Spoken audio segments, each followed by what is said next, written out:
Line అయినప్పటికీ కూడా cryptic అంటూ ఉంటారు కదా, అంటే దాంట్లో ఏదో నిగూఢమైన అంశం ఉంది, దాగుంది అనుకునే రకంగా మాట్లాడుకునేంతలా ఆ మాటలు ఉన్నాయి. అసలు ఇందుకే ట్రంప్ ఏమన్నాడు ఒకసారి చూద్దాం. వరల్డ్స్ మోస్ట్ పవర్ఫుల్ రీసెట్ అంటున్నాడు. ప్రపంచంలోని ది మోస్ట్ పవర్ఫుల్ రీసెట్ అంటూ కూడా చెప్పుకొచ్చాడు.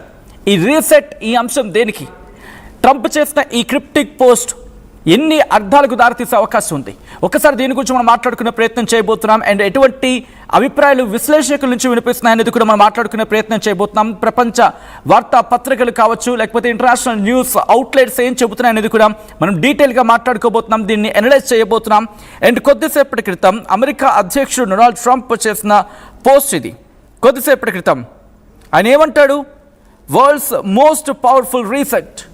వరల్డ్స్ మోస్ట్ పవర్ఫుల్ రీసెట్ అంటే ఇంతవరకు మీరు ఎవరైనా, అఫ్కోర్స్ మన హ్యాండ్సెట్ని రీసెట్ చేస్తూ ఉంటాం. సో రీసెట్ చేస్తే ఏమవుతుంది? మళ్ళీ తిరిగి అది ప్రారంభం అవుతూ ఉంటుంది, అంతే కదా? ఎందుకంటే ఒకసారి ఈ లాంగ్ ప్రెస్ బటన్ నొక్కుతాం, మనం నొక్కిన వెంటనే ఏమొస్తుంది? పక్కన చూస్తే పవర్ఫుల్ ఇలా ఆప్షన్స్ వస్తూ ఉంటాయి కదా మనకి. సో రీసెట్ అంటే ఏమవుతుంది? మొత్తం రీస్టార్ట్ అవుతుంది, లేకపోతే ఒక సందర్భంలో మొత్తం రీసెట్ అయ్యే అవకాశం ఉంటుంది. సో అటువంటి సందర్భంలో ఇప్పుడు ఏం జరిగే అవకాశం ఉంది? World's most powerful reset. దీని అర్థం ఏంటి? ఏం జరగచ్చు? ఏం జరిగే అవకాశం ఉంది? మొట్టమొదటిగా ఇక్కడ జేడీ వాన్స్ స్టేట్మెంట్ని ఒకసారి పరిశీలించే ప్రయత్నం చేద్దాం. ఇటు ఇరాన్తో డిస్కషన్స్ భాగంగా పాకిస్తాన్ ఇస్లామాబాద్ బయలుదేరిన అమెరికా ఉపాధ్యక్షుడు జేడీ వాన్స్, ఇరాన్ మాతో కనుక ఆడుకోవడానికి ప్రయత్నిస్తే మేమేం సానుకూలంగా రియాక్ట్ కాము, మేము ఇవ్వాల్సిన సమాధానం మా లెక్కలు మేము ఇస్తామని చెప్పి ఆయన అన్నమాటని ఎగ్జాక్ట్గా నేను ఇంగ్లీష్లో కోట్ చేసే ప్రయత్నం చేస్తాను. ఆయన ఏమన్నాడంటే కనుక, we won't be receptive if Iran tries to play with us. If Iran tries to play us, మాతో ఆడుకోవాలని చూస్తే మేమేం నార్మల్గా ఉండం అంటూ కూడా చెప్పుకొచ్చిన సందర్భం. సో ఇప్పుడు ఒక ఇండైరెక్ట్ సిగ్నల్ ఇచ్చే ప్రయత్నం చేస్తున్నాడు Donald Trump. And Donald Trump చేసిన ట్రూత్ ఖాతా ఓపెన్ చేసి ఆ కమెంట్స్ కొన్ని చెప్పే ప్రయత్నం చేస్తున్నాను. జస్ట్ నార్మల్గా మీరు చూసే ప్రయత్నం చేసే కనుక ఎవరైనా, imagine how little we would actually need to be taxed if it wasn't going towards frauds అంటూ కూడా ఒకడు అలా చాలా క్రిప్టిక్ ఆ కామెంట్స్ కూడా వస్తూ ఉన్నాయి. సో ఇక్కడ ఫస్ట్ మాట్లాడుకునే ప్రయత్నం చేద్దాం. అసలు ట్రంప్ చేసిన ఈ సిచ్యువేషన్ అంటే ఆ టైమింగ్ గురించి. మరి కాసేపట్లో ఇస్లామాబాద్లో మీటింగ్ ప్రారంభం కాబోతోంది. అమెరికా ఉపాధ్యక్షుడు జేడీ వాన్స్ ఇప్పటికీ బయలుదేరుతున్న క్రమంలో కీలక వ్యాఖ్యలు చేశారు. అండ్ ఈ రిజల్ట్ చాలా సానుకూలంగా ఉంటుందని చెప్పి ఎక్స్పెక్టేషన్స్ ఉన్నాయంటూ చెప్పుకొచ్చారు. ఒకవేళ సానుకూలంగా రియాక్షన్ రాకపోతే కనుక మేము మా యాక్షన్ అండ్ మా ప్లాన్ మాకుందని అర్థం వచ్చేలా ఆయన మాట్లాడుకొచ్చారు. సో కాబట్టి దీని గురించి అడ్రస్ చేస్తూ మాట్లాడుతుండగా మొట్టమొదటిగా భావించాలి. ఇక రెండోది, ఒకవేళ కనుక చర్చలు ఫెయిల్ అయితే ఇక్కడే మేము చాలా గట్టిగా రీసెట్ చేయబోతున్నాం, అది ప్రపంచంలోనే ది మోస్ట్ పవర్ఫుల్ రీసెట్గా భావించవచ్చు అనేది రెండో అంశంగా మాట్లాడుకోవచ్చు. ఇక మూడోది ఏంటి? ప్రపంచానికి ఒక గట్టి సందేశం ఇవ్వడం. ఎందుకంటే అమెరికా ఓపిక పడుతుంది, అమెరికా ఓపిక నశించకపోతే ఏం చెయ్యాలో అది చేస్తుంది, చాలా గట్టిగా దెబ్బ కొడుతుంది. బట్ అమెరికాకు లాభం చేకూర్చేలాగా, లాభం జరిగేలాగే అని చెప్పి ఇప్పటికే నేటో మీద ఈ పాయింట్ గురించి మాట్లాడుకునే ప్రయత్నం చేస్తున్నప్పుడు మూడో పాయింట్ ప్రపంచానికి గట్టిగా సందేశం ఇవ్వడం. అండ్ ఇది నార్మల్గా మాట్లాడుకోవచ్చు, కానీ నాలుగోది మాత్రం చాలా కీలకం. నాలుగోది నేటో విషయం ఏమన్నాడు?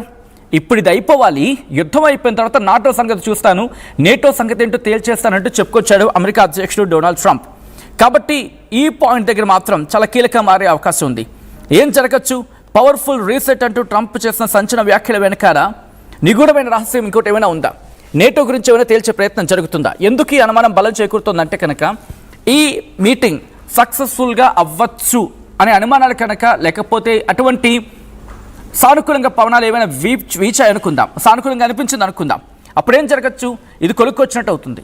ఏది? ఇరాన్కి అమెరికాకు మధ్య డిస్కషన్స్ కొలుక్కొచ్చినట్టు అవుతుంది. అప్పుడేం జరగచ్చు? అప్పుడే కీలకమైన డెవలప్మెంట్. ఏకంగా ఇప్పుడు ట్రంప్ కన్ను నేటో మీద పడుతుంది.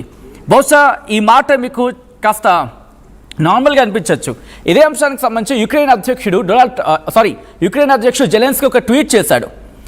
యుక్రెయిన్ అధ్యక్షుడు జెలెన్స్కీ చేసిన ట్వీట్ కనుక ఐ థింక్ ఒక 5 minutesలో నేను మీకు చూపించే ప్రయత్నం చేస్తాను. ఆ పాయింట్ ఇక్కడికి మీరు టచ్ చేసి చూస్తే మీకు అర్థమైపోతుంది ఎందుకు నేటో విషయం వస్తుందనేది. ఎందుకంటే అధ్యక్షుల స్థానంలో ఉన్నాడు, అక్కడ యుక్రెయిన్కి అధ్యక్షుడిగా ఉన్నాడు, అమెరికాతో సరైన లింక్స్ ఉన్నాయి. అఫ్కోర్స్ ట్రంప్ ఎంత అమర్యాదగా ప్రవర్తించినా అవసరం కాబట్టి మళ్ళీ వాళ్ళిద్దరూ కలుసుకున్నారు, మాట్లాడుకున్నారు. అది జరిగిన అదంతా ప్రపంచం చూసింది. ఇక్కడ యుక్రెయిన్ అధ్యక్షుడు జెలెన్స్కీ చేసిన ట్వీట్ ఏంటంటే దాని సారాంశం చెప్పే ప్రయత్నం చేస్తున్నాను. దానికి సారాంశాన్ని చెప్పే ప్రయత్నం చేస్తాను. ఏమంటాడు యుక్రెయిన్ అధ్యక్షుడు Zelensky? If the United States truly thinks about withdrawing from NATO. ఇది ఎప్పుడన్నారు? గత కొద్ది గంటల క్రితం. ఇది నేనంటున్న మాట కాదు, ఇప్పుడు నేనంటున్న మాటలకి బలం చేకూర్చేలాగా ఉన్న మాటలు. ఎందుకు నేను మాట అంటున్నానంటే ఇప్పుడు జరుగుతున్న పరిణామాలు. అమెరికా అధ్యక్షుడు డొనాల్డ్ ట్రంప్ ఏ వ్యూహంతో ఉన్నాడో ఎక్కడ అర్థం కావట్లేదు. క్రిప్టిక్ పోస్ట్, అందుకే దీన్ని డికోడ్ చేసే ప్రయత్నం ప్రపంచవ్యాప్తంగా జరుగుతూ ఉన్నాయి.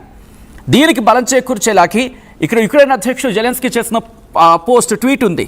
ఆయన ఏమంటాడు? If the United States truly thinks about withdrawing from NATO then European security will be based solely on the European Union but not its current form. మీరు చూడొచ్చు ఒక్కసారి జెలెన్స్కీ ట్వీట్ని, డొనాల్డ్ ట్రంప్ చేసిన ట్వీట్ని అలాగే ఉంచే ప్రయత్నించండి. అదిగో, ఇఫ్ పాసిబుల్ కొంచెం జూమ్కి వెళ్ళే ప్రయత్నం చేయగలమా? Thank you. All right, true. మీరు చూడొచ్చు అక్కడ ఇంకొంచెం ఎక్స్పాండ్ చేయగలిగితే, if possible. If the United States truly thinks about withdrawing from NATO, then European security will be based solely on the European Union, but not in the current form. I think that the EU is in a situation where it needs more countries. ఇక్కడ దీని అర్థం చెప్పే ప్రయత్నం చేస్తాను. ఏమంటాడు ఇక్కడ? ఒకవేళ America కనుక నేటో నుంచి బయటికి రావాలనుకుంటే యూరోపియన్ సెక్యూరిటీ కంప్లీట్గా యూరోపియన్ యూనియన్ మీదే బేస్ అయి ఉంటుంది. అప్పుడు అంటే but not in its current form, ఇప్పుడు ఉన్నట్టుగా ఉండదు. నేటో ఇప్పుడున్న బలం అప్పుడు ఉండదు. ఎందుకు? I think that the EU is in a situation where it needs more countries. ఎందుకంటే అమెరికా కనుక బయటకు వచ్చేస్తే అప్పుడు యూరోపియన్ యూనియన్